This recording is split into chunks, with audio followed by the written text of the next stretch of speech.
Tucked away along Shore Road in Hythe, Hampshire, is an unlikely Grade II listed building. During the Great War, the shipbuilders May Harden and May Limited erected a large hangar at Hythe known as the Admiralty Shed to build seaplane and flying boat hulls for the Admiralty. The depot was constructed by John Molan and Co. between 1917 and 1918 and consisted of a large construction hangar, concrete apron and a slipway into Southampton water.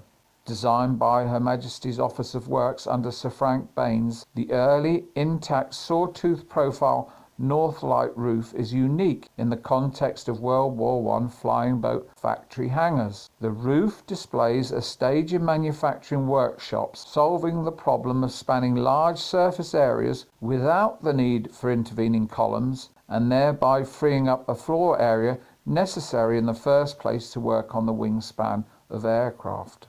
To meet their expanding production requirements for Southampton II and Seagull aircraft, and in a reversal of the earlier process, Supermarine used the Admiralty Shed for final assembly and flight testing of hulls constructed and towed across from their Woolston works.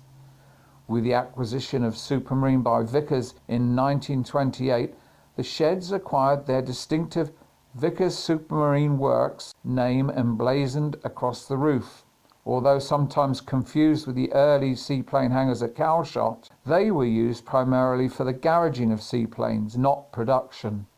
By the mid-1930s, Hythe was engaged in the construction of the Seagull 5 for the Australian Navy, and then its Royal Navy incarnation, the Walrus, as well as Stranraer for the Royal Air Force. As before, hulls were constructed in Woolston and towed to Hythe for completion, a journey that could prove eventful as the 3-mile trip crossed the path of the great ocean liners and merchant ships entering Southampton docks. From 1937, the Hythe depot, including the hangar, was also involved in the introduction of the airmail service when parts of the works was leased to Imperial Airways as a maintenance depot for their Empire flying boats.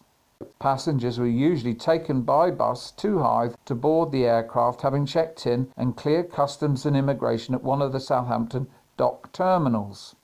Imperial Airways had, through negotiations with the British government, established the Empire Air Mail Scheme, which was an intercontinental air service linking the countries of the British Empire. On Sunday, July the 9th, 1939, a Pan American Airways flying boat, the Yankee Clipper, landed on Southampton water carrying 19 passengers. The 37-ton flying boat had just inaugurated the first regular transatlantic air passenger service between America and England, a journey that had taken 27 hours. Yankee Clipper alighted in Southampton water off the Empire Air Base at Hythe and picked up a mooring, reported the Daily Echo the following day. Even when, with the advent of the Second World War, the Empire service was transferred to Poole Harbour, maintenance of the flying boats was retained at Hythe. During the Second World War, the Hythe site undertook work under contract for the War Department, which included the repair, maintenance and modification of 4 Heinkel 115s, which were used to take agents into German-occupied areas. When the war finished, the British Overseas Air Corporation, the successor of Imperial Airways, brought their commercial flying operation to Hythe, but the company changed to land-based aircraft, and in December 1949 the BOAC flying boat service ceased and the Hythe base was closed. In 1953 the base was taken over by the Royal Navy as a care and maintenance base for minesweepers called HMS Diligence, and remained as such until 1963 when it was closed again. Her Majesty's government offered the Hythe depot to the US Army, and the US Field Army Support Brigade Combat Equipment Battalion Hythe took over.